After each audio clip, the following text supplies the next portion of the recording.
So, hello guys, sa Legend of Ymir. Ngayon ay level 42 ako. At ngayon ay ituturo ko kung paano kumita dito at mag-progress. So, nasa kami ngayon? Nasa Pokebang normal. Bali, ito yung ginawa ko sa region. Region 3, tapos transaction history. Ito yung napulot ko sa Blade of Ragnarok, yung Storm Quartz. 35 units yan nung nabenta ko, tapos kantas na is 28.528.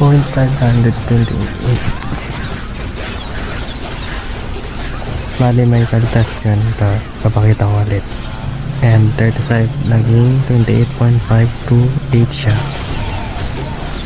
Bali ito yung pinantalpak dyan.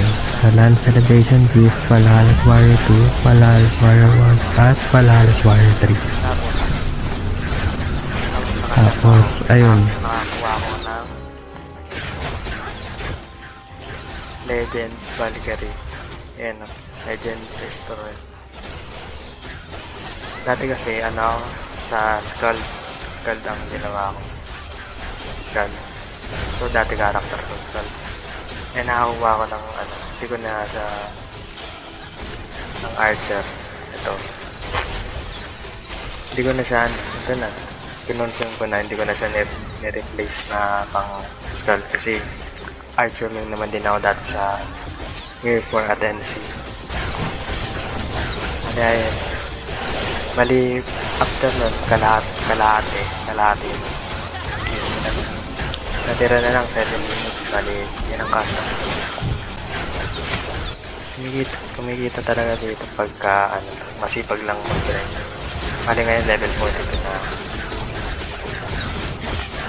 At saka yung mga pag-level kasimula nyo lang is mag-main quest lang kayo ng main quest na sa ma-unlock nyo itong mga to.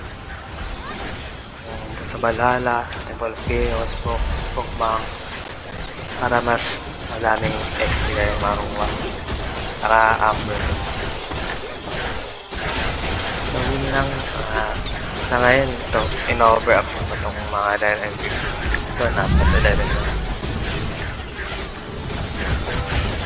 So ayun lang yung sa kumikita talaga dito.